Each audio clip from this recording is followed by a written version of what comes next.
Hello and welcome back. It's the future. It's 2022, if you can believe it. Apparently we're still in a pandemic, so not that we really know much here in Perth. We're pretty cool. But no, welcome back to everyone. I hope you all had a great break, spent time with your families, ate lots of food and got fat like I did. But no, we're getting set for another big year, a clean ride, sort of modding bikes, doing our own bikes, looking after customers and playing around with some cool stuff. So I thought this might be a good video for those that are looking at buying, say, or have ordered the Bayless, the V2 Bayless. That's sort of the next hot sort of thing to come out from Ducati, that and the V4 SP, which I should have bought. So we thought this would be a good opportunity to show you a different mod that you can do. Now the owner bought this bike last year. We did the paint protection to it. I personally like the red and the white. I think the red and the white colour scheme, especially the matte white, it's like a pearlescent finish. It just looks gorgeous to me. So I really am a massive fan. Now the owner's done minimal mods to it so far. He's done just some levers, and we did the CNC clutch cover spinny thing, which I think sort of ties it off a bit, but he's still got a few more things to go. So in order to maximize his sort of mod money, bang for buck scenario, he's gone the Arrow system, the Arrow slip-on, and then we're supplying the Termi, the T800 Plus, and he wants us to fit it all up. So we're going to see how it goes. It's obviously a lot cheaper than the big name players, so we're going to see if that's going to suffer with quality. And then later on down the track we can do a bit of a dyno tune to see how much power it's actually got. So this is a bit of a sort of unboxing, fitting. It's not like a full how to do it. We're not going to show you exactly how to bolt everything off because purely the video will take forever. But yeah, that's kind of what we're going to be doing today. First thing we're going to do, but is we're going to start it up and just let it idle and sort of get a bit of a understanding of the noise that it makes now, and then we'll see how it sounds with the Arrow. And then what we'll do later on in the show is we'll get the actual owner, we'll get his sort of review from riding the bike stock to the Arrow and T800 Plus map. So all right, let's go start it up and see how it sounds stock. All right, let's start up the Panigale. Now I've already pre-started it because I've learnt from past that yeah, when it's live you've got to make sure you got stuff pre-set up. So let's start her up.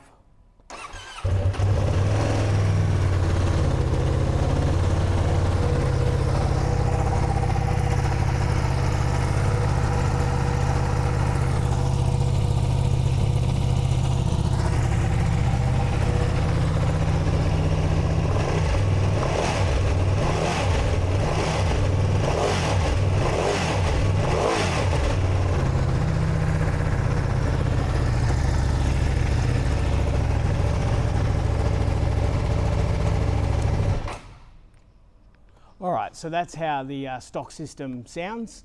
It's not too bad, to be fair. There's been far worse Ducatis released with stock exhaust. One that springs to mind that I've owned personally 3 times now is 2X Diavels and the Diavel 1260. Their stock exhaust is like a sewing machine. It is so quiet that it's the point of being dangerous that no one can hear you sort of coming up behind them. So this one's not too bad at all for a stock system. You can live with it. It's not the end of the world, but then you wouldn't really be that cool if you didn't sort of put an aftermarket exhaust. So yeah, so hopefully when we put the new one on, it's going to sound a lot deeper and louder and raspier, and yeah, we'll see how it sounds anyway. So yeah, let's go clean up the service bay, and yeah, we'll get this bad boy on and start ripping bits and pieces off it.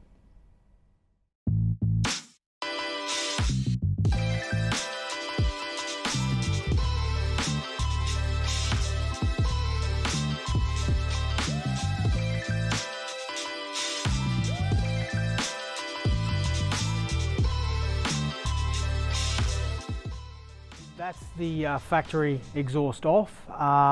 Few probably key points.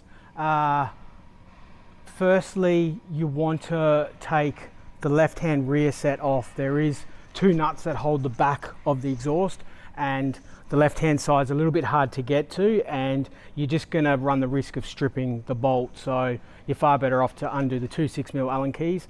Here, I'll show you. I don't know if this will work, but I'll show you. So here, I've just wrapped it up because I don't want anything to get scratched.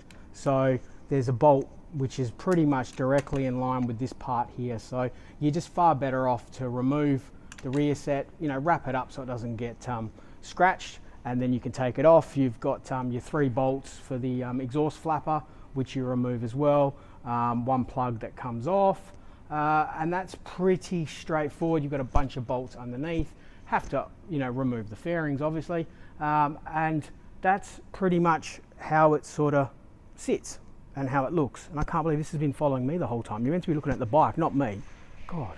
All right, so that's one part done. I'm now going to hit the showers because I need to do my hair and makeup before I greet customers when we open at 10 o'clock this morning. So quick costume change, and then we're back to, and we'll go through the Arrow, the sort of breakdown of the parts, how it all looks, and then how it bolts up. And then we get on to a few more stages after that. All right, so just give me about 6 hours to do hair and makeup and I'll be back. I'm joking, or am I? Back, refreshed, showered, feeling good, feeling pumped. So we're gonna fit the Arrow system now to the V2 Panigale. I've unboxed it. We'll do a bit of a sort of, you know, look over it so you can see it in a little bit more detail. Now, this system would be very, very similar in sort of looks, and I use that very broadly to sort of the Acro slip-on system. And really the only reason it does look kind of similar is that it runs with 2 exhausts or 2 mufflers. Like the Arrow system, a lot of other systems have just 1 exhaust, or they have different sort of drop and sort of angles, but this looks fairly similar. However, the main difference is it only has 1 exit, not 2 like the Acro. So this one here is the last muffler, and then you have the first muffler which goes on the other side. So this links up to your stock exhaust manifold that comes off the rear and the front cylinder, and then it has a link pipe which goes at the front, which mounts on, and then you've got the second muffler, or the last muffler, which goes on the right hand side and then exhausts out. So that looks kind of cool.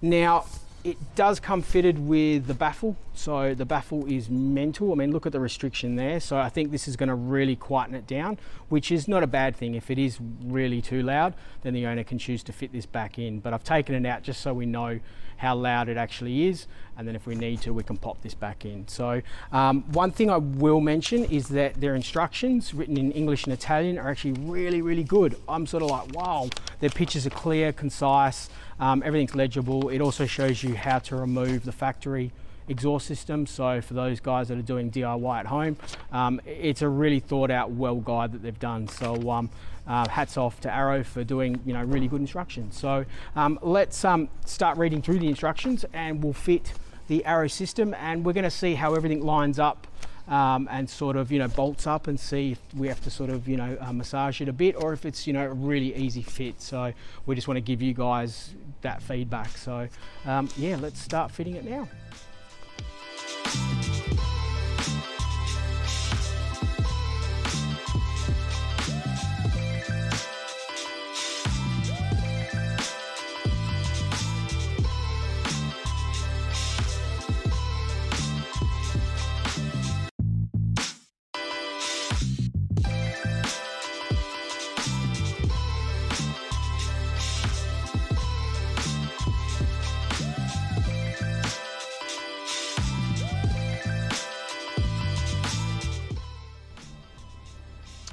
So we're just in the process of downloading the upmap file onto the ECU.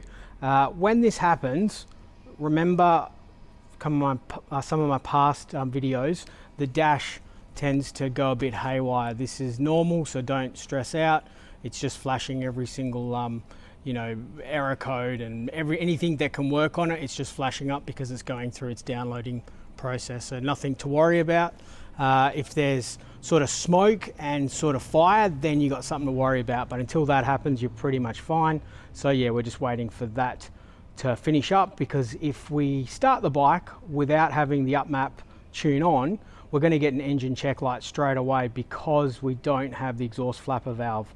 That's been removed and unplugged, so that's going to do a check. And you can tell we're in Australia because there's a fly And yeah, it has to come here obviously because we're filming.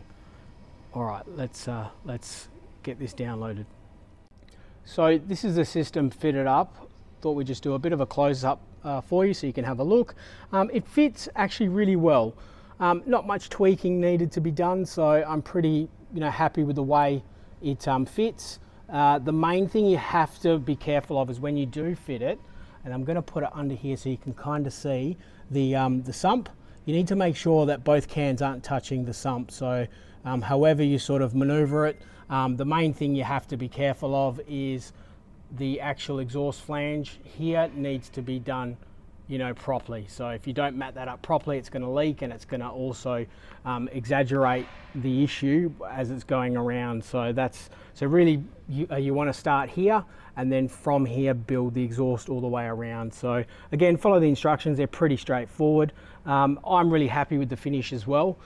Before we put the fairings on, I'm going to give the whole exhaust system a bit of a wipe down, because remember, I've had my hands on it, and you don't want sort of oily marks to be burnt into it on the first startup. So yeah, exciting times. I actually can't wait to start this up. I think it's going to sound awesome.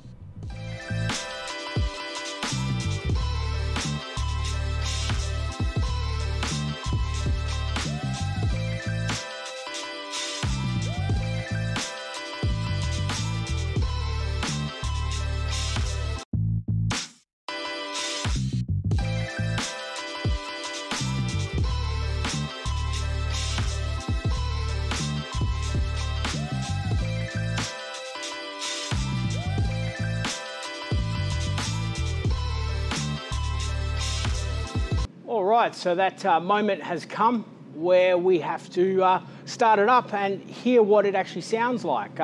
Few points, the system goes together fairly straightforward.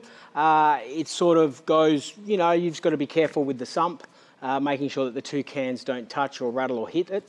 But yeah, fitment didn't require that much tweaking to get it sitting right.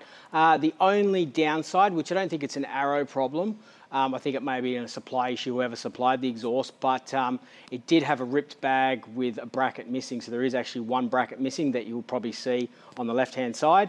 And yeah, obviously the owner needs to try and find out what's happened with that bracket and get a bracket to fit. So that's the only probably bad point of the whole sort of upgrade. Other than that, I think it actually looks good. I think it suits the white and red theme. The silver sort of brings out the highlights. The carbon's really nice. And even though it's not like an Acro with the two exhaust ports, it's just got the one, I think you don't really notice that at all. And one thing I do love is that it shows off the whole wheel now, instead of having that big stock can sort of sticking out the side, hiding the rear wheel. So I think that's an awesome point of the system. And one thing we haven't mentioned at all is you would have saved XYZ kilos or pounds, depending where you are in the world, from the stock system to this system. So yeah, anyway, I'm going to shut up now. Now the bike is pre-warmed, warmed, I should say, not warned. It has to be warned. However, I'm not going to be obviously revving, its box off. It is a client's bike. So yeah, but I want you guys to hear it and sort of tell me what you think. One other also thing to mention is when you do start it up now, racing comes on the dash, and that's because of the upmap tune. So that's to show you that you're a racing pro rider. All right, let's go.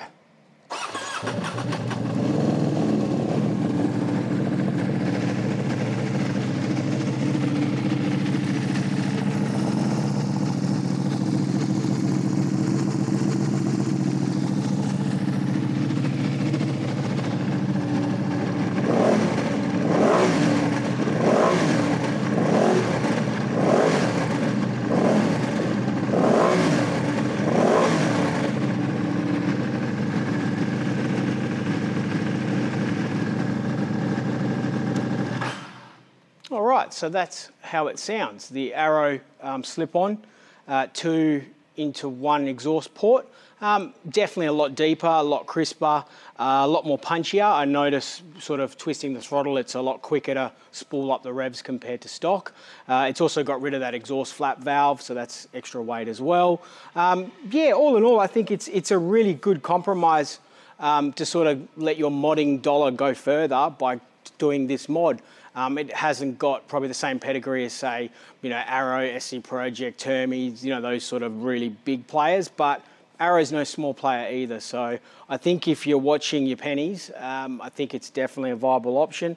And I like the way it kind of looks, you know, in theme with the bike. It's not extra bits sticking out here and there. So yeah, that's again purely my thoughts. Hope you guys enjoyed the video. We're going to do a bit of a round so you can actually have a look at it, how it sits. Now, the reason I've got the Abarth parked next to it is that I've always wanted to do it, and I'm even contemplating buying one of these, or even an 848 Evo, white with the red frame, just to match the car, because it's white with red wheels, and they're both white with red wheels, so I think that's pretty cool. But anyway, thank you so much for watching. Hopefully you got something out of it. If you haven't already, subscribe, like, hit the like button and the share and stuff like that. So yeah, that apparently helps us. I don't know why, but it does. And write down any comments, you know, what you think about it. And, you know, if you do own a V2, or if you're looking to buy a Bayless V2, is this something that you'd think about, you know, putting on yours? So yeah, awesome. All right, everyone, stay safe, and we'll see you next time.